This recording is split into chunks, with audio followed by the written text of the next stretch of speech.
예, 인사드리겠습니다. 임마누엘. 네, 예, 마스크를 벗겠습니다.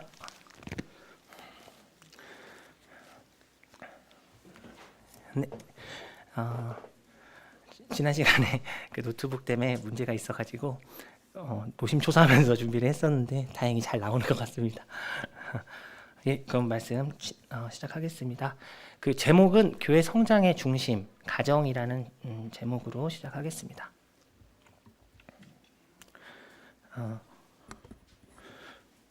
성도님들, 브렉시트라는 혹시 말 들어보셨나요? 예, 원래 유럽이 영국을 포함해서 이렇게 하나의 연합체로 묶여 있었잖아요. EU라고 하는 유럽 연합이라고 하는 그런 하나의 국가처럼 이렇게 뭉쳐 있었는데 2016년에 영국에서 투표를 합니다. 그래서 이 영국이 계속 이 EU에 남아 있을 것인가 아닌가 해가지고 투표를 했는데 어떻게 됐을까요? 네네. 예, 탈출하게 되었습니다. 그래서 영국을 지칭하는 브리튼과 탈출의 엑시트 합성어로 이렇게 브렉시트라고 말을 하게 됐는데요. 우리나라 언론에는 보도가 안 됐더라고요. 누가 이 반대표를 많이 던졌을까요? 찬성표를. 유럽과 헤어지는 결별하는 거에 찬성을 누가 많이 했을까요? 다 아시네요. 예, 역시 빠르시네요. 예, 영국에 10명 중 6명이 크리스천들 중에 6명이 브렉시트를 찬성했습니다. 한마디로 EU에서 빠져나오겠다.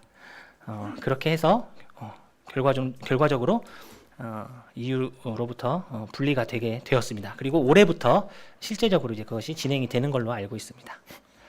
왜 크리스천들이 이렇게 찬성을 했을까요? 헤어지는 것에. 예, 아시는 것 같아요, 선생님들. 예. 그 2010년에 우리나라에서도 한참 얘기가 나왔었죠. 차별금지법에 해당하는 평등법이라고 하는 것이 영국에서 통과가 됐었습니다. 그래서 동성애에 대해서 말씀을 전하거나 공공장소에서 이렇게 그 동성애가 잘못됐다고 얘기를 하면은 처벌을 받게 되는 그런 조항들이 있는 평등법이 실행이 되는데요. 그 평등법이 만들어지게 되고 통과되는데 지대한 영향을 미친 게 바로 유럽연합입니다. 유럽연합의 지침들이 이렇게 영향을 미쳤고요. 밑에 각주 같은 데 곳에 보면 2000년도부터 각종 무슨 인권 그런 위원회나 이런 데서 영국에 계속해서 압박을 넣은 것으로 나옵니다. 결국 우리 영국의 크리스천들이 거기에 대한 반발로 뭐 이제 신문에서는 뭐 경제적인 이유, 난민 문제를 많이 들고 있는데 그것이 컸던 것으로 보입니다.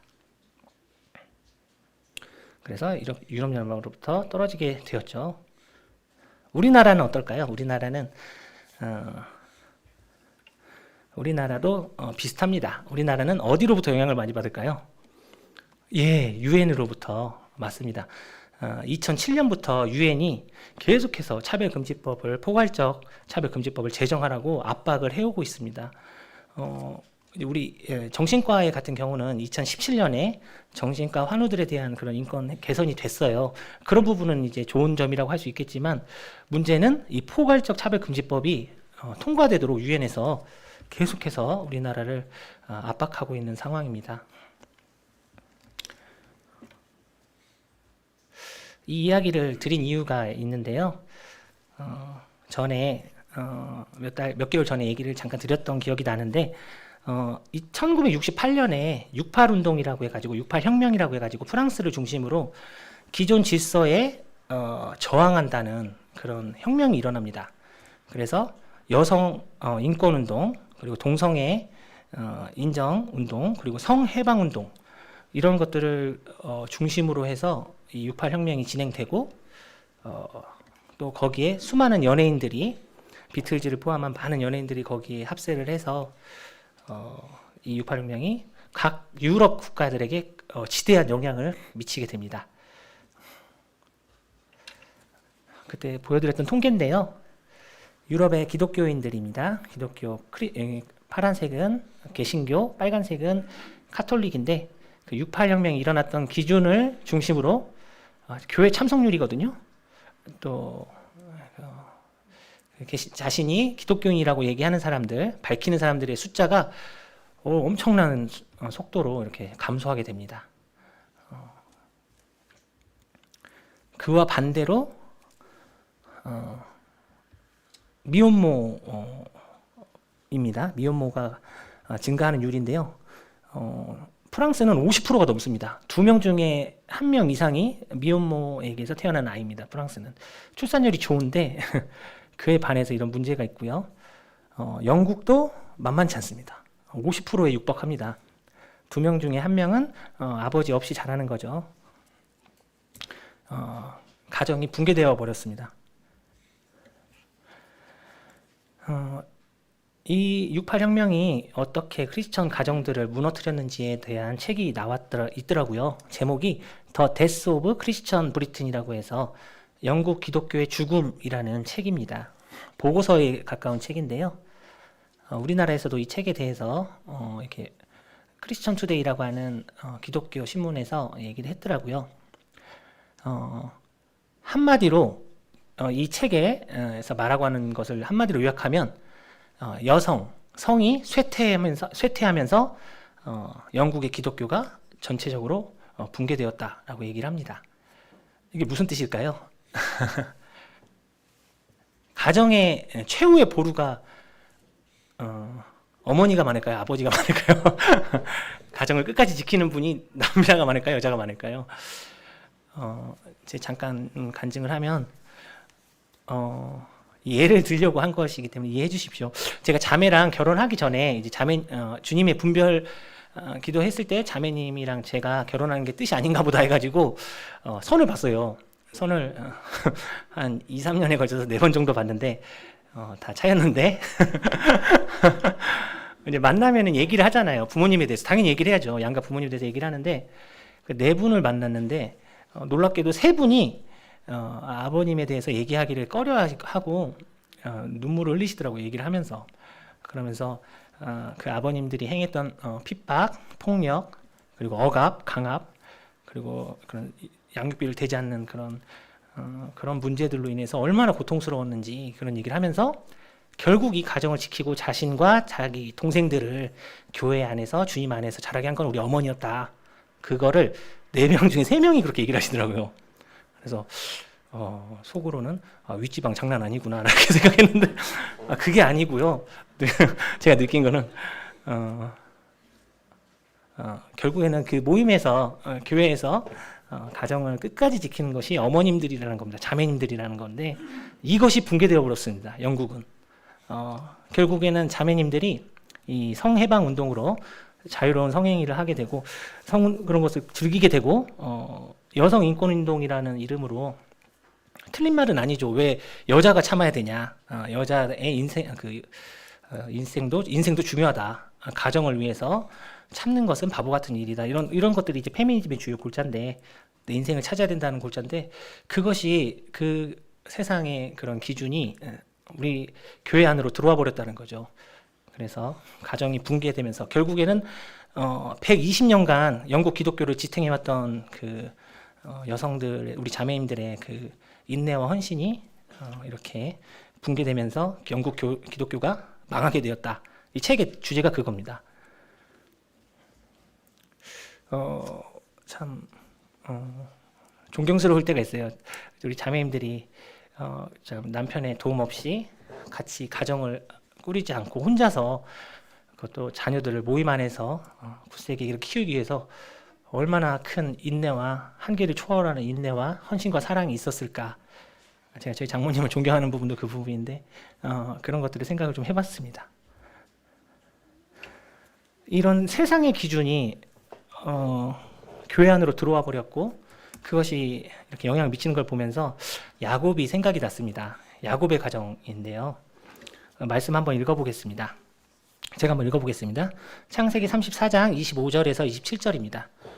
제3일에 미쳐 그들이 고통할 때 야곱의 두 아들 디나의 오라비 시몬과 레이가 자기 칼을 가지고 가서 부지 중에 성을 엄습하여 그 모든 남자를 죽이고 칼로 하몰과 그 아들 세겜을 죽이고 디나를 세겜의 집에서 데려오고 야곱의 아들이 그 시체에 있는 성으로 가서 노략하였으니 이는 그들이 그 누이를 더럽힌 연고라.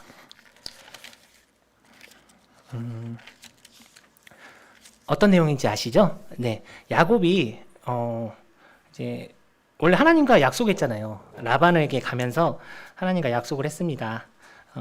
창세기 28장에서 15절에서 내가 너와 함께 있어 내가 어디로 가든지 너를 지키며 너를 이끌어 이 땅으로 돌아오게 할지라 내가 내게 허락한 것을 다 이루기까지 너를 떠나지 아니하리라 하신지라. 이렇게 하나님께서 말씀하셨을 때 야곱이 서원을 합니다. 아시다시피. 그래서 야곱이 서원하여 가로되 하나님이 나와 함께 계시사 내가 가는 이 길에서 나를 지키시고 먹을 양식과 입을 옷을 주사 나로 평안히 아비 집으로 돌아가게 하시오면 여호와께서 나의 하나님이 되실 것이요 내가 기둥으로 세운 이 돌이 하나님의 전이 될 것이요 하나님께서 내게 주신 모든 것에서 11조를 10분의 1을 내가 반드시 하나님께 드리겠나이다 하였더라. 이렇게 서원을 찰떡같이 하고 그 라반의 집에서 결혼도 하고 자녀도 없고 수많은 재물도 없고 또 와서는 에서와도 큰 문제 없이 일이 해결되었을 때 야곱은 그냥 갑니다. 세겜으로. 네, 베델로 가지 않고. 사실 야곱의 가정을 보면 그 조상이었던 아브라함과 이삭에 비해서 굉장히 부침이 많아요. 가정 안에 문제가 굉장히 많고 어려움과 시련이 많고 본인 입으로도 그렇게 얘기를 고백을 하시잖아요. 많은 분들이 지목하는 게 있습니다. 야곱과 그 가정의 문화가 지극히 세상적이라는 겁니다. 결국 그 베델로 가지 않고 자기가 좋아 보이는 땅이었던 히위 족속들이 사는 그 세겜으로 갔을 때 그 딸 디나가 그 세겜성에 들어갔다가 그 추장인 세겜에게 욕보이게 되죠. 그래서 그거에 분노한 오빠들 시몬과 레이가 할례를 하고 그 고통 중에 있는 그 세겜성에 들어가서 그 히위 족속들을 다 죽이게 됩니다. 그리고 야곱은 그 일로 인해서 절망하게 되죠. 이제 이 많은 족속들이 나를 죽이려고 쫓아다니겠구나 하면서 이야기를 합니다. 그 부분인데요.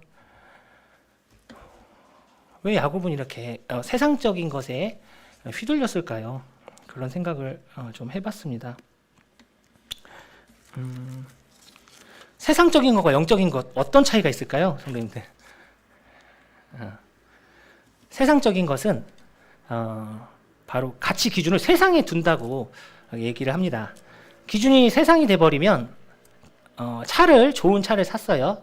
준진형 차를 샀는데 바로 옆에서 렉서스가 지나가고 그런 비싼 외제차가 지나가면 그 만족감이 바로 사라집니다. 상대적이기 때문에 세상적인 것은 상대적입니다. 집을 사도 그렇고요. 또 직장을 가져도 그렇고 모든 기준이 그 세상 기준에 맞춰져 있게 되면은 그 변동이 심하고 그런 것이 다 상대적이기 때문에 진정한 행복을 느낄 수가 없게 됩니다. 그렇지만 반대로 영적인 것은 그 반대의 개념이 되겠죠. 이 부분이 잘 나와 있는 이 곳이 바로 이 사무엘상의 골리앗 사건입니다. 제가 한번 읽어보겠습니다. 사무엘상 17장 23, 24절입니다. 그들과 함께 말할 때 마치 블레셋 사람의 싸움 도두는 가드 사람 골리앗이라 하는 자가 그 항우에서 나와서 전과 같은 말을 하매 다윗이 들으니라. 이스라엘 모든 사람이 그 사람을 보고 심히 두려워하여 그 앞에서 도망하며. 이스라엘 사람들이 골리앗을 봤을 때 아시다시피 6규빗 한 뼘, 그러니까 한 3m가 넘는 키였던 것으로 보이는데 세상적인 기준으로 보았을 때 골리앗은 도저히 사람이 상대할 수 있는 상대가 아니었습니다. 그래서 모든 이스라엘 사람들이 다 두려워했죠. 그래서 그 앞에서 도망했다고 말씀이 나와 있습니다. 이처럼 세상적인 기준은 나와 상대방을 비교하면서 두려움을 갖게 됩니다. 하지만 이때 다윗은 달랐죠. 영적인 것에 눈을 떴던 다윗이었습니다. 읽어보겠습니다. 17장 45절. 다윗이 블레셋 사람에게 이르되 너는 칼과 창과 단창으로 내게 오거니와 나는 만군의 여호와의 이름 곧 내가 모욕하는 이스라엘 군대의 하나님의 이름으로 내게 가노라. 모든 이스라엘 사람들이 다 무서워서 떨고 있을 때 다윗은 그 기준이 하나님께 맞춰져 있었습니다. 영적인 것에 맞춰져 있었습니다. 오직 다윗만이 하나님께 기준을 두고 그 은혜의 충만한 가운데 골리앗에게 담대하게 나아갑니다. 이처럼 세상적인 것과 영적인 것의 차이는 너무나 큰 것을 보게 됩니다. 자, 이어서 오늘의 주제 말씀인데요. 그렇다면 이 영적인 것에 집중해야 했던 가정이 있습니다. 아까 영국의 가정이 무너졌던 것이 세상의 이 기준들이 이 가정과 교회로 들어오면서 붕괴가 되었는데 거기에 대항하는 모습을 보여준 가정이 있습니다. 바로 노아의 가정입니다. 다 같이 한번 읽어봤으면 좋겠습니다. 창세기 6장 8절에서 10절입니다. 7절에서 10절입니다. 7절 시작. 가라사대 나의 창조한 사람을 내가 지면에서 쓸어버리되 사람으로부터 육적과 기는 것과 공중의 새까지 그리하리니 이는 내가 그것을 지었음을 한탐함이니라 하시니라. 그러나 노아는 여호와께 은혜를 입었더라. 노아의 사적은 이러하니라. 노아는 의인이요 당세의 완전한 자라. 그가 하나님과 동행하였으며 그가 세 아들을 낳았으니 셈과 함과 야벳이라. 제가 오타가 났네요. 20절이 아니고 10절인데 죄송합니다.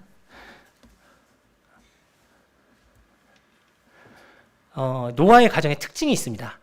그 시대와 그들이 살아갔던 그 세대와 다른 모습을 보여줬다는 겁니다. 성경에는 이처럼 그 시대를 벗어나는 다른 기준을 가진 사람들 이야기가 많이 나옵니다. 우선 노아의 가정이 그랬고요. 자칫 자신의 아들을 살리려다가 그 가족 전체가 멸문지화를 당할 수 있는데도 믿음으로 살렸던 요게벳이 있습니다. 그리고 각자 자기 살기 바쁘고 자기 마음대로 섬기기 유명했던 사사기 시대에 하나님께서 정해놓으신 실로에 가서 예배를 드렸던 한나. 네. 이 세 가정은 모두 그 시대를 본받지 않고 그 기준을 영적인 것에 두었던 분들입니다. 유명한 말씀이죠. 로마서 12장 2절에 너희는 이 세대를 본받지 말고 오직 마음을 새롭게 함으로 변화를 받아 하나님의 선하시고 기뻐하시고 온전하신 뜻이 무엇인지 분별하도록 하라. 노아는 의인이요 당대의 완전한 자라. 그가 하나님과 동행하였으며. 세 가지가 나옵니다. 노아에 대해서 의인이라고 나오고요. 당대의 완전한 자라고 했고 또 하나님과 동행하는 사람이었다고 나옵니다. 의인을 한번 찾아봤어요. 의인을 찾아봤더니 의에 대해서 히브리어로 차티크라는 말이 나옵니다. 이 단어가 나옵니다. 차티크는 기준을 맞추다라는 뜻입니다. 그렇다면 의인은 그 기준을 어디에 맞춘 분이죠? 사람이죠? 예, 하나님께 기준을 맞춘 사람. 그것이 바로 의인입니다. 노아가 이렇게 하나님께 기준을 맞추었던 의인이라고 하는 성경은 정확하게 얘기를 하고 있습니다. 또한 두 번째로 당대의 완전한 자, 하나님의 충만한 은혜 가운데 있는 자라고 성경은 얘기하고 있습니다. 완전한 사람이 있을까요? 성도님들 세상에? 없죠. 우리도 이 육신을 가지고 있는 한은 그 완전할 수가 없는데 우리가 이렇게 완전하다는 칭호를 받을 수 있는 이유는 우리가 하나님의 충만한 은혜 가운데 있을 때 성령의 충만한 가운데 있을 때 가능한 일입니다. 그런데 그렇게 했던 사람이 바로 노아라고 성경은 얘기를 하고 있습니다. 또 한 분이 있습니다. 기억나시나요? 완전한 사람이라는 본인 입으로 얘기를 하시긴 했는데 예, 다윗이 내가 나의 완전함에 행하였사오며 요동치 아니하고 여호와를 의지하였사오니 여호와여 나를 판단하소서. 시편 26편 1절입니다. 다윗은 정말 고생을 많이 했습니다. 아시다시피 사울이 정말 죽이려고 쫓아다녔잖아요. 그런데 두 번이나 사울을 죽일 수 있는 기회가 있었습니다. 이제 사울이 동굴 안으로 이제 용변을 보러 왔는데 보통 용변을 보면은 밝은 곳을 보면서 싸나요? 아니면 어두운 곳을 보면서 쌀까요? 네, 밝은 곳을 보겠죠. 어두운 곳은 무서울 것 같아요. 사울도 당연히 그랬겠죠. 근데 그림은 좀 반대로 나와 있습니다. 사울도 밝은 곳을 보면서 이제 큰 일을 보고 있었던 걸로 보이는데 당연히 그 뒤는 완전히 무방비 상태였습니다. 다윗 왕의 신하들이 지금입니다. 왕이시여, 지금 정말 기다리던 순간 지금 이 사람을 해치우면 그동안의 모든 고생들이 이제 다 해결이 되는데 지금 하시죠. 그랬을 때 다윗이 뭐라고 하죠? 예, 오, 성도님 너무 말씀 잘해주셔서 감사합니다. 여호와의 기름 부은 받은 사람을 내가 죽일 수 없다라고 얘기를 하잖아요. 근데 기름 부음 받은 사람이 또 있습니다. 누구죠? 이 당시에 사울 말고 기름 부음을 받은 사람이 또 있었습니다. 예, 본인이 받았죠. 많은 성경학자들도 그렇게 분별을 하더라고요. 다윗은 그 기름 부음을 받았다는 것에 자신을 분명히 포함시켰을 거라고 얘기를 합니다. 하나님께서 여호와 하나님께서 자신을 충만한 가운데 인도하신다. 그리고 하나님께 기준을 두었던 의인이었던 다윗은 사울을 하나님의 기준에 어긋나서 죽일 수 없었던 것으로 보입니다. 그거에 대해서 성경은 다윗을 완전하게 행하였다고 얘기를 하시는 것 같습니다. 네, 이렇게 첫 번째는 그 시대의 모습을 본받지 않는 것이 그 가정의 특징이었고요. 노아의 가정의 특징이었고요. 두 번째는 하나님의 말씀을 듣는 능력과 행하는 능력이 있었던 것이 있습니다.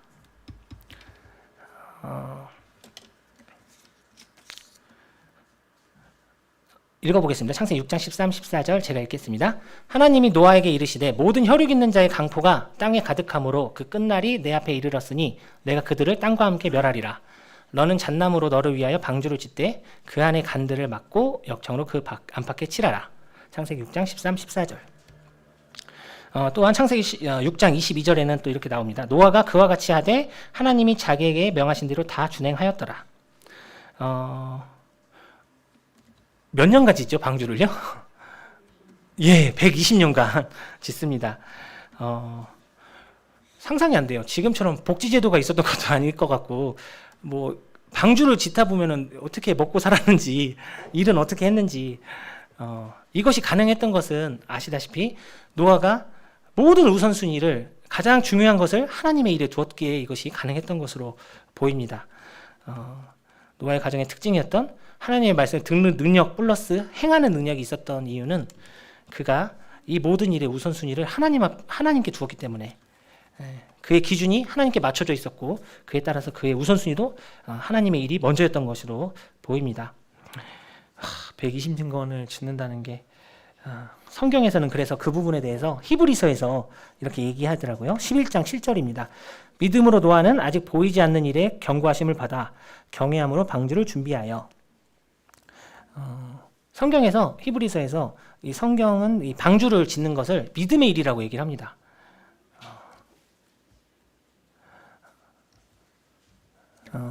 아까도 말했던 우선순위를 두었던 분이 신약에도 있죠. 사도행전에 우리 바울 사도죠. 바울 사도는 자신이 정말 초엘리트였고 충분히 로마 시민권자로서 잘 살 수 있었음에도 그런 것은 전혀 개의치 않고 모든 일을 우선순위를 하나님의 일에 두었던 분입니다. 고린도서 4장 17절에 우리의 잠시 받는 환난에 경한 것이 지극히 크고 영원한 영광에 중한 것을 우리에게 이루게 함이니 40에서 한 대 감한매를 3번 맞았죠. 예. 그때 말씀에서 기억이 나는데 왜 하나를 뺐을까? 다 때리면 맞아서 죽으니까. 곤장도 그랬다면서 옛날에 장도 골라 죽는다면서요. 너무 많이 맞으면. 그래서 죽지 않을 만큼 때리는 게 바로 40에서 하나 감한매인데 그걸 맞게 되면 정말 몇 날 며칠을 알아 눕게 된다고 합니다. 온몸이 뒤틀려가지고 그 매를 맞음으로 인해서. 근데 그것을 3번이나 맞았고 정말 온갖 돌에 치여서 돌에 맞아서 성 밖에 버려지기도 하고 그런 정말 우리가 상상하기 힘든 그런 고난을 받으면서도 그 일의 모든 일의 우선순위를 기준을 하나님께 두었던 분이 바로 바울이었습니다. 아까 말씀드렸던 11장 7절입니다. 믿음으로 노아는 아직 보지 못하는 일에 경고하심을 받아 경외함으로 방주를 예비하여 그 집을 구원하였으니 이로 말미암아 세상을 정죄하고 믿음을 쫓는 의의 후사가 되었느니라. 히브리서 11장 7절.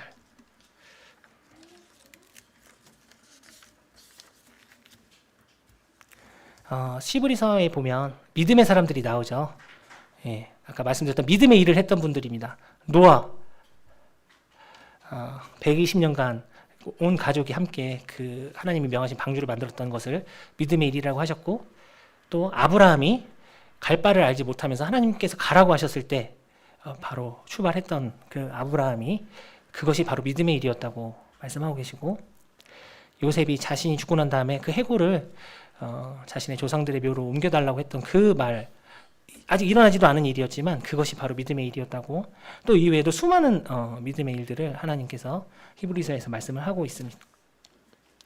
이것을 했던 것, 그게 바로 노아의 가정이었습니다. 노아와 노아의 가정.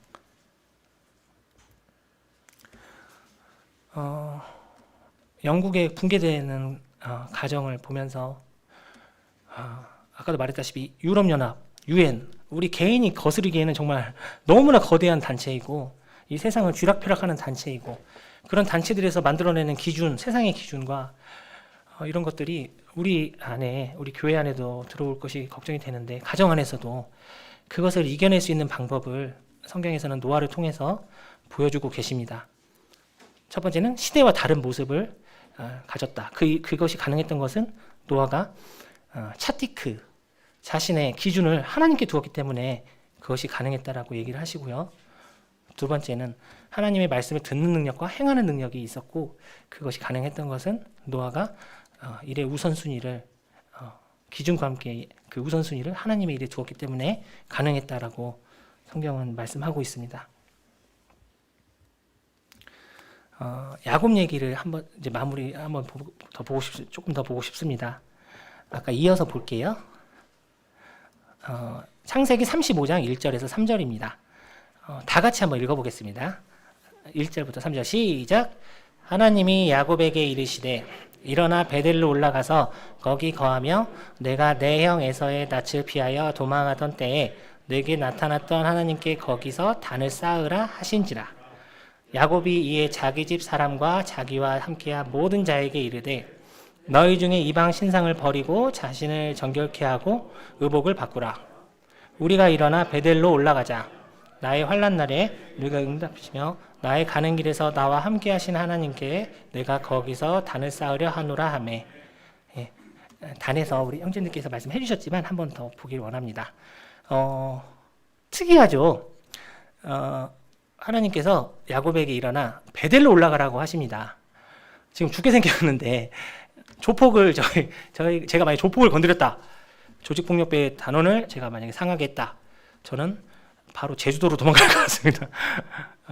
근데 하나님께서는 야곱에게 베델로 가라고 하는데 제가 지도로 찾아봤거든요. 보시면 여기가 세겜입니다. 여기서 그 사건이 있었고 베델로 갑니다. 다른 지도를 보여드릴게요. 좀 작아서 죄송합니다. 자, 여기가 그 사건이 터진 세겜입니다. 브리스 족속과 히위 족속 사이에 있더라고요. 그리고 베델로 도망갑니다. 어디죠? 예, 히위 족속 한복판으로 들어갑니다. 저 같으면 여기 아로엘이라는 데로 도망갈 것 같은데 하나님께서는 히위 족속의 심장부로 가라고 얘기를 하시더라고요. 어떤 생각이 들었을까요, 야곱은 그때? 네. 인간 꾀를 잘 부리잖아요, 야곱이 원래 야곱이라면 바로 도망갔거나 아니면 이제 그래 에서 형한테 원군을 요청하자, 같이 치자고 막 이런 식으로 했던지 뭔가 그런 꾀를 부렸을 법도 한데 야곱이 달라진 모습을 보여줍니다. 어떻게 하냐면 야곱이 이에 자기 집 사람과 자기와 함께 모든 자에게 이르되 너희 중에 이방 신상을 버리고 자신을 정결케 하고 의복을 바꾸라. 첫 번째, 우상을 제거하라고 하고요. 두 번째, 정결하게 하라고 하고, 세 번째, 의복을 바꾸라고 합니다. 세상적 가치에 기준을 두었던 야곱이 이렇게 하나님의 말씀을 듣고 말을 합니다. 베델로 가려고 보니까 우상이 보이는 거예요. 우리 가정에 있었던 그 우상들, 수많은 우상들. 이거 빨리 버려야겠다, 없애야겠다. 그래서 말을 하고요. 또 정결하게 하라고 합니다. 죄가 보이는 거예요. 그제서야 우리 가정에 이렇게 많은 죄가 있었다니, 다 잊고 모르고 보이지 않던 그런 죄들이 보였고요. 그래서 의복을 바꾸라고 또 얘기를 합니다. 상식적으로 무엇이 더 큰 위기일까요? 지금 히위 족속 전체가 연합해서 나를 죽이려고 하는 것이 더 위기일까요? 아니면 예배를 드리러 가는 게 위기일까요? 예배를 안 드렸던 게 위기일까요? 상식적으로. 지금 죽게 생긴 게 제일 위기잖아요. 근데 하나님께서는 예배가 더 중요하다고 하시는 거예요. 야곱한테. 진정한 예배가 일어나면은 우리 자신을 돌아보게 되는 것 같아요. 야곱이 그렇습니다. 예배를 드리려고 하니까 보이는 거예요. 우상이. 그리고 나의 죄가, 우리 가족들의 죄가, 우리 가정의 죄가 보이는 거고, 우리 가정이 얼마나 더러웠는지를 깨닫게 됩니다. 제가 살아오면서 저는 저희 부모님께 참 감사한 게 공부 못한다고 혼난 적은 별로 없어요. 거의 없는 것 같아요. 교회 안 가고 이제 예배 시간에 졸고 친구랑 말씀 시간에 도망가고 그런 걸로는 많이 혼났습니다. 항상 같은 기준을 보여주셨거든요. 무엇이 더 중요한지 그것이 제가 이제 모임에 계속 남고 이렇게 성장할 수 있었던 비결 같은데요. 그거 외에 제가 이제 세상적인 기준 때문에 굉장히 고통받았던 적이 있는데 그때 정말 하나님께 항상 기도했거든요. 제발 이걸 좀 빨리 좀 해결해 주셨으면 좋겠는데요, 하나님. 제발 당장 좀. 근데 첫 번째 그 고난은 3년이 걸렸고요. 두 번째 고난은 5년도 넘게 걸렸던 것 같아요. 그것이 해결되는데 지금 그때는 이해가 안 갔어요. 왜 그러셨을까? 근데 야곱을 보면서 느낀 거는 그런 일을 통해서 하나님은 그 근원을 건드리시는 것 같아요. 뿌리를. 야곱이 이 베델로 가게 되면서 예배를 드리러 가게 되면서 자신의 우상과 죄악과 그런 더러움을 죄를 발견했듯이 하나님께서는 예배를 통해서 저희들에게 그것을 보여주시는 것 같습니다. 기억나시나요? 지난 시간에 제가 드렸는데 말라기서에서 예배가 타락하면서 당시 이스라엘이 삶이 타락하게 된다고 말씀드렸는데 야곱을 통해서 보여주시는 것은 하나님께서 보여주시는 것은 예배가 회복하면 삶이 회복한다는 것입니다. 그리고 가정이 회복된다는 것이고요. 하나님께로 돌이키게 된다는 것입니다. 우리 모임에 참 감사하고 강점이 바로 이 예배의 중요성을 항상 강조해 주신다는 거죠. 우리가 떡과 잔을 나누면서 느끼게 되는 거, 깨닫게 되는 것은 뭐죠? 제가 얼마나 죄인인지, 얼마나 더러운지, 얼마나 마음 가운데 우상이 가득한지를 이 예배를 통해서 하나님께서 보여주신다는 것이 우리 모임에서 참 감사한 부분인데 그렇습니다.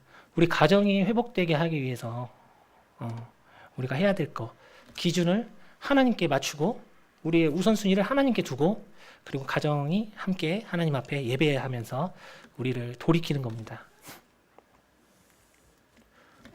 영국 얘기를 조금 더 하겠습니다. 하고 조금 더 정리하고 마치겠습니다. 영국이 회복되고 있대요. 이거 저 잘못 본 줄 알았어요. 이 기사를 2017년도 기사인데 당시 보고 당연히 망해가고 있는 거 아닌가? 영국이? 그런데 이 영국 신문에 보면은 이런 신문이 많습니다. 이런 기사가 이 당시 16년, 17년, 18년에 걸쳐서 계속 나와요. 10대 크리스천 비율이 10년 사이에 4배가 증가했다고 당시에 이렇게 나옵니다. 그리고 영국에 사는 청소년들의 20%가 스스로 내가 예수님을 따르고 있다고 당당하게 밝힌다고 하고 13%에서 15%는 매주 교회에 참석하고 있다라고 얘기를 합니다. 진짠가 하고 찾아봤는데 통계가 나왔더라고요. 보니까요. 성공회입니다. 성공회는 몰락하고 있는 게 맞습니다. 교회 문이 닫고 있어요. 그리고 무신론자들도 늘고 있습니다. 검은색이 무신론자들이고요. 특히 2010년에 평등법이 통과하면서 동성애와 이런 것들이 온갖 지저분한 것들이 통과되면서 다 더 주춤한데 유일하게 상승하는 게 있습니다. 녹색선 보이시죠? 이 녹색선은 근본주의, 복음주의 계열의 교회들입니다.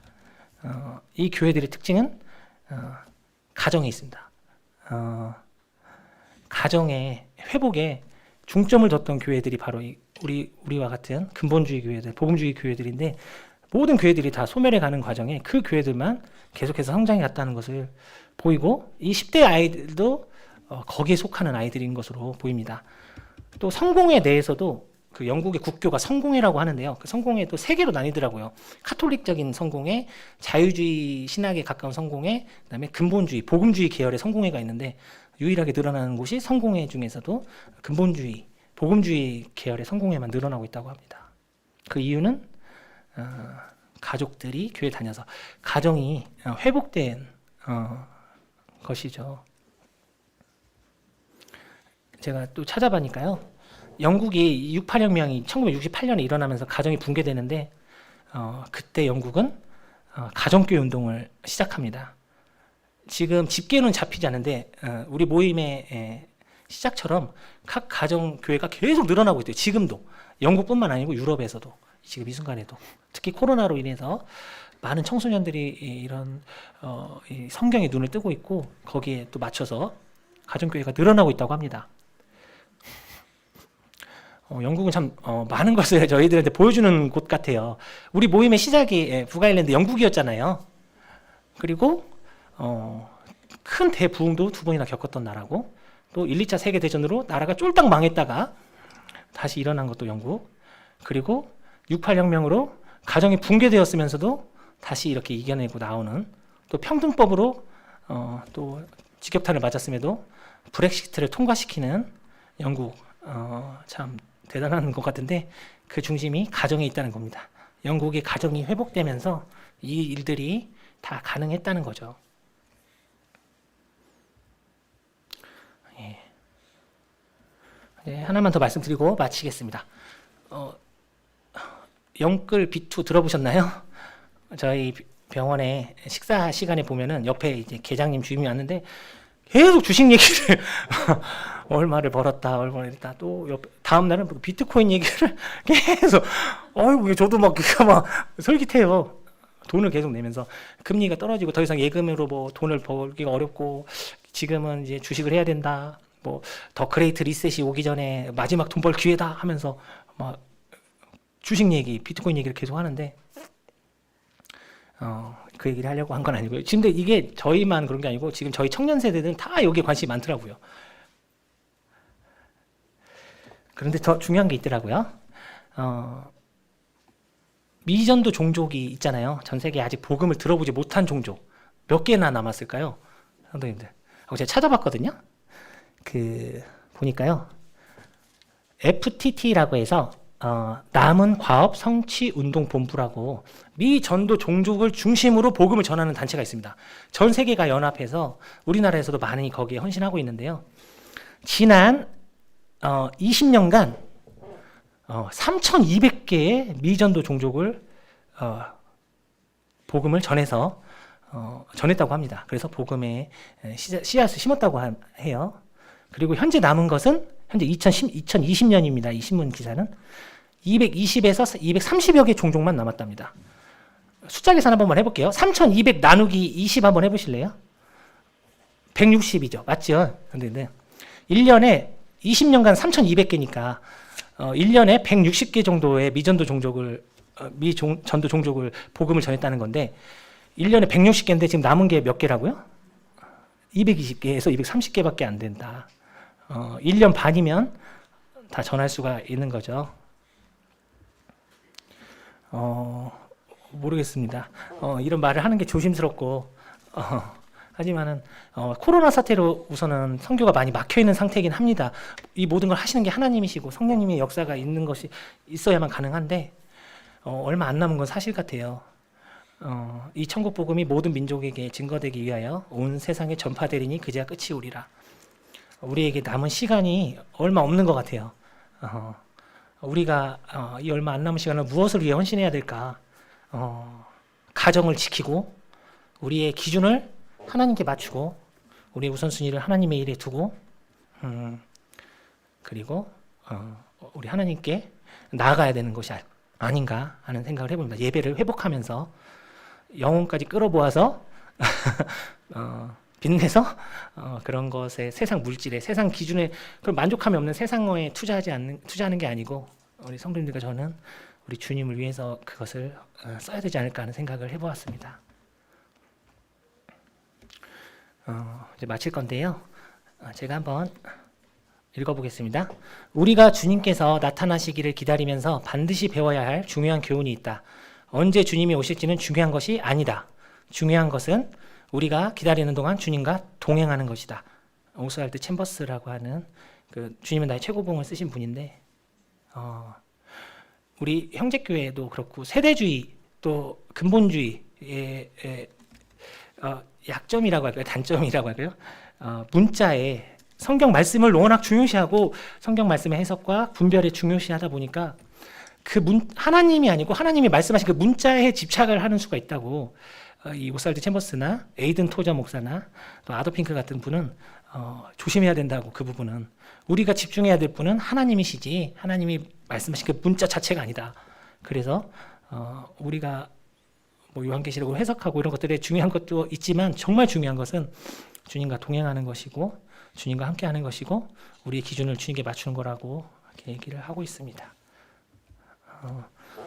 마지막으로 히브리서 10장 37, 39절인데요. 다 같이 읽고 마치겠습니다. 시작. 잠시 잠깐 후면 오시리가 오시리니 지체하지 아니하시리라. 오직 나의 의는 믿음으로 말미암아 살리라. 또한 뒤로 물러가면 내 마음이 저를 기뻐하지 아니하리라 하셨느니라.